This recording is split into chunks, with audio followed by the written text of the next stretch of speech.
네, 박근혜 정부의 핵심 국정과제인 창조경제가 전국 17개 창조경제혁신센터 출범이 마무리되면서 날개를 달게 됐습니다. 한편 지난 21일 국무회의에서는 소프트웨어 중심사회 주역인 인재 양성을 위한 추진 계획이 보고됐는데요. 관련 내용을 미래창조과학부 최양희 장관 모시고 이야기 나눠보겠습니다. 안녕하십니까? 어서 오십시오. 네, 안녕하십니까? 네, 지난 7월 22일에 그 인천 개소식을 끝으로 이제 다 된 거죠. 그렇습니다. 네, 17개 이제 창조경제혁신센터 구축이 마무리가 됐는데 저는 먼저 소감도 좀 여쭙고 싶고 이게 또 어떻게 보면 어떤 의미가 있는지 좀 정리를 해주시죠. 네, 한 310일 걸렸습니다. 예, 전국 17개 지자체에. 거의 1년이네요. 네, 그래서 오래된 것은 이제 10개월이 넘어서 예. 성과도 나오고 있고 최근에 이제 한 것은 일주일 전임입니다만은 전국 어디서나 창의적인 아이디어를 가지신 분들이 가면은 여러 가지 도움을 받아가지고 창업을 할 수 있고 예. 또 지역에 있는 중소기업은 성장을 할 수 있는 여러 가지 서비스를 받을 수 있는 그런 곳이 생겼다. 그래서 우리나라의 창조 경제를 할 수 있는 어떤 생태계 예. 또는 인프라가 구축이 되었다. 이런 의미를 갖고 있습니다. 네네. 중소기업들이나 예비 창업자들이 도움이 필요할 때 언제든지 찾아갈 수 있는 곳이 바로 창조경제혁신센터가 아닌가 싶은데요. 좀 홍보도 적극적으로 해서 인지도를 높이는 것도 중요할 것 같은데 어떻습니까?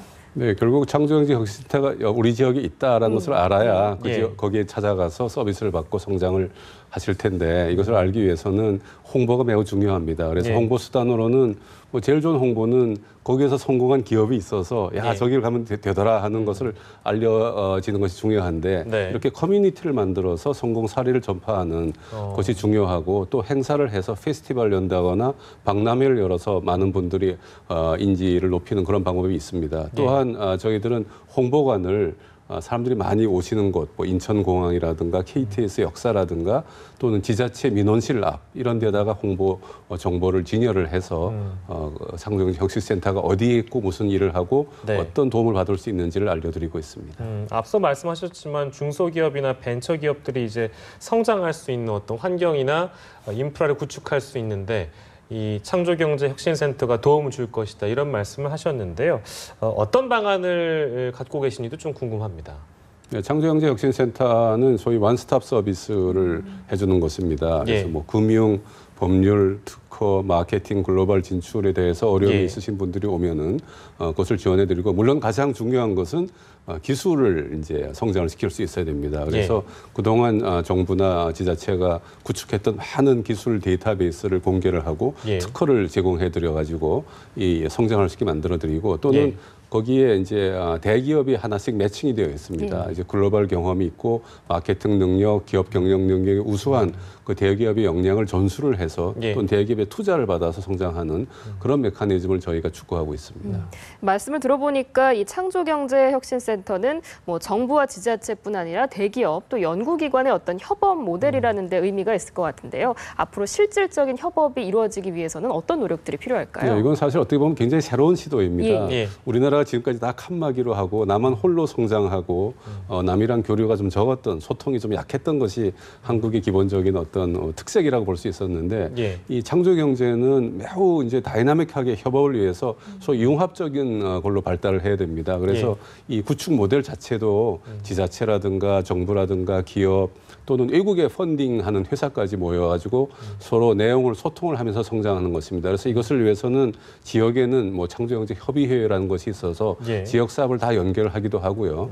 또 센터가 많이 있으니까 센터 간 연계라든가 협업도 필요합니다. 그래서 또 정부의 여러 부처가 있습니다. 미래부만 있는 것이 아니라 산업부, 중기청 여러 부처 간의 협업도 필요해서 정부 차원에서 운영위원회라는 것도 저희가 수시로 열어서 지원을 해드리고 조율을 하고 있습니다. 네, 사실 홍보에 가장 좋은 것은 거기 가니까 이 기업이 이렇게 되더라 하는 거 아니겠습니까? 그렇습니다. 지금 이제 다 개소가 완료된 것도 중요하지만 이제 성과가 나는 것이 더 중요할 텐데 후속 대책들이 어떤 것들이 있는지 좀 말씀해 주세요.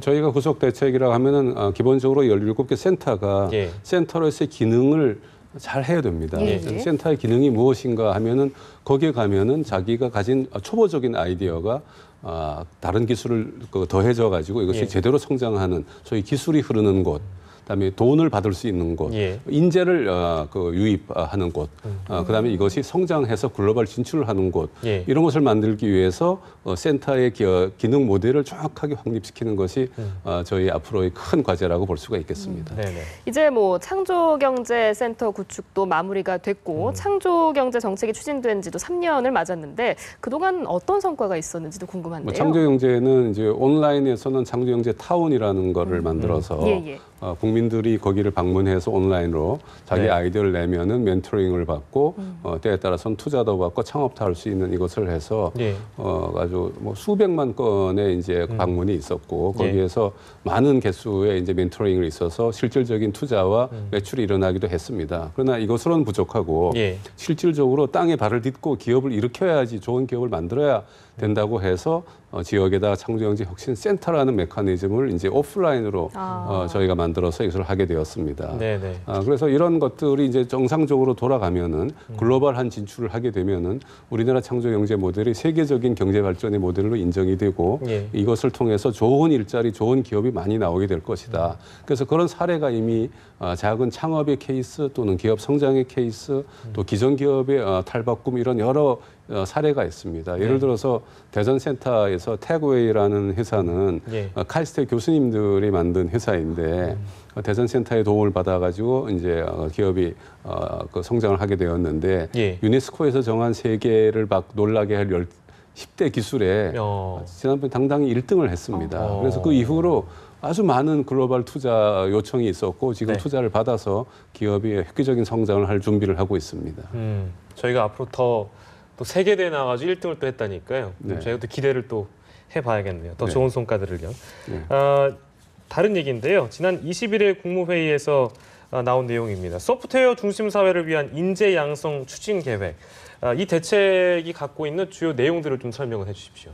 네, 먼저 이제 소프트웨어라는 것이 왜 중요한가를 말씀드리겠습니다. 요즘 뭐 우리가 휴대폰이라든가 자동차라든가 또는 뭐 아파트라든가 이런 게 보면은 그것을 유용하게 해주고 부가가치를 높이는 기능은 전부 다 소프트웨어에서 나옵니다. 그래서 모든 신제품의 기능 중에 절반 이상은 50% 이상은 소프트웨어에 의존한다 이렇게 보아야 됩니다. 즉 소프트웨어 경쟁력이 기업의 경쟁력이고 국가의 경쟁력이고 그 나라의 미래를 보장해주는 새로운 이제 원동력이다 이렇게 볼 수가 있습니다. 소프트웨어 누가 어떻게 발전을 시키는가를 보면은 뭐 기술도 있고 장비도 있겠습니다만은 사람이 만드는 것이 소프트웨어입니다. 그래서 소프트웨어가 가장 중요한 것은 인재인데 소프트웨어의 마인드 가 있는 사람이 소프트웨어를 잘 만듭니다. 근데 이 마인드는 논리적 사고방식, 과학적 사고방식인데 이것은 어려서부터 교육을 잘 받는 것이 매우 중요하다고 알려져 있습니다. 그래서 우리나라에서도 소프트웨어 교육이 그동안은 대학의 전공 학과에서만 일부 가르쳤기 때문에 소프트웨어 인재 공급이 굉장히 불균형이 있었습니다. 기업이 필요한 인재가 공급이 충분히 안 됐다는 얘기죠. 그래서 이걸 위해서 대학 교육도 혁신하고 초중고에도 소프트웨어 교육을 넣어가지고 아주 이 소프트웨어를 하는 전체적인 사다리를 제대로 만들어보자 하는 것이 지난번 국무회의에서 발표한 전략이 되겠습니다. 말씀하신 것처럼 이제 2018년부터는 초등학교와 중학교에서 소프트웨어 교육이 의무화된다라고 하는데 그렇게 되면은 이제 어렸을 때부터 이렇게 소프트웨어 교육을 접할 수 있게 되는 거죠. 그렇습니다. 그러니까 초등학교 때에는 이제 아주 많이는 아니지만 소프트웨어를 접하게 되는데 그 소프트웨어를 접한다고 해서 뭐 프로그래밍 언어를 배우고 숙제를 해야 되고 연습을 해야 되고 그런 건 아니고요. 아주 재미있게 논리적 사고 방식을 배우는 것이 됩니다. 그래서 이걸 위해서 저희가 소프트웨어 그 선도학교라는 거를 160개 교를 올해는 운영하고 있는데 제가 거기 한두 군데를 가봤습니다. 거기 학생들이 교사랑 같이 굉장히 뭐 레고 블록 하듯이 이렇게 소프트웨어를 만들고 그것을 옆에는 로봇을 써서 움직이게 해보고 그렇게 수업 집중도가 높은 건 처음 봤습니다. 그리고 굉장히 재밌어하고 학부모도 만족을 하고 즐겁고 재미있게 소프트웨어를 접하면서 논리적인 사고력을 키워서 나중에 이것을 자기 전공을 했을 때 전혀 어려움이 없도록 그렇게 만들어 나가고 있습니다. 어린 학생들한테는 그 부담이 크지 않을 것이다 이렇게 또 말씀을 해주셨는데요. 그런 방식으로 교육을 하고 있습니다. 장관님 저희가 시간이 조금 남아가지고요. 이제 어떻게 보면 국정 과제 중에 가장 큰 거를 이제 수행을 하나 하셨는데 앞으로 이 미래부가 갖고 있는 계획들 네. 이런 게 있다면 좀 지금 설명을 해주시죠. 미래부는 아시다시피 이 정부 들어서 이제 그 새로 출범한 예. 정말 야심이 큰 그러한 부처가 되겠습니다. 예. 미래부가 하는 일은 크게 제가 올해 연초에 사업 계획을 4가지를 발표를 했습니다. 네. 하나는 이제 근본적으로 우리나라가 발전하기 위해서는 과학 기술이 탄탄해야 됩니다. 그래서 오늘도 우리나라 광복 70주년을 맞아서 예. 우리나라의 모든 기술을 보여주는 그런 창조과학 대전을 예. 지금 킨텍스 일산에서 하고 있는 것을 계획을 하고 왔는데 예. 과학기술을 발전시켜야 됩니다. 그래서 과학기술을 어떻게 효과적으로 발전시킬 수 있는가 하는 큰 일이 있는데 예. 문제는 이제 R&D는 돈만 있다고 되는 것이 아니라 방법이 좋아야 됩니다. 그래서 예. R&D 메커니즘을 아주 개혁을 하고 혁신을 해야 되겠다 하는 것이 큰 틀이 하나가 있습니다. 두 번째는 우리나라 많은 분들이 스마트폰 쓰고 계시지만 정보통신이 한국이 세계에서 1등하는 나라 아닙니까? 이것을 더욱 이제 더 1등을 만들고 못 쫓아오게 만들고 중국의 수익도 떨쳐내고 하는 ICT 발전을 저희가 해야 됩니다. 그래서 ICT에 대한 전략 또 그 기업의 성장 방법을 하기 위해서 저희가 K-팝 하듯이 KICT라는 전략을 만들어서 발표를 했습니다. 그래서 거기에 뭐 9대 전략도 있고 많이 있는데 그것을 좀 더 제대로 해서 우리나라 ICT가 한 단계 점프하도록 만드는 것이 또 미래부의 임무가 되겠습니다. 그중에 물론 방송이라든가 통신이라든가 이런 것에 국민들의 편익도 증진시키는 것이 포함되어 있고요. 세 번째는 이것을 바탕으로 해서 지금 앞에서 쭉 저희가 논의한 창조 경제를 구현을 시켜서 좋은 기업을 만들고 좋은 일자리를 만들어야 된다는 것입니다. 사실은 우리나라의 지금 경제 구조, 경제 패러다임이 자본 집중적, 노동력 집중적, 싼 임금 이런 데 의존을 했었습니다. 이제는 더 이상 유효하지 않습니다. 중국이란 뭐 인도, 인도네시아 이렇게 막강한 인재 인력 풀이 있는 나라들이 있기 때문에 우리나라는 아이디어와 상상력, 기술로 승부를 해야 됩니다. 그래서 이것을 기업에다가 투입을 했을 때 좋은 기업이 되고 좋은 일자리가 생겨서 우리나라가 탈바꿈되어서 선진국에 아주 당당히 자리매김을 할 수 있다. 이렇게 된 것이 세 번째 전략이고 이런 모든 것을 했을 때 세계에서 알아주는 나라가 돼야 됩니다. 그래서 글로벌 한국이 돼야 되겠다. 그래서 과학 유교라는 것을 저희가 또 목표로 잡고 있습니다. 과학기술과 정보통신 발전을 토대로 한 창조경제 구현 그리고 일자리 창출까지도 기대해 보도록 하겠습니다. 지금까지 최양희 미래창조과학부 장관이었습니다. 고맙습니다. 고맙습니다. 감사합니다.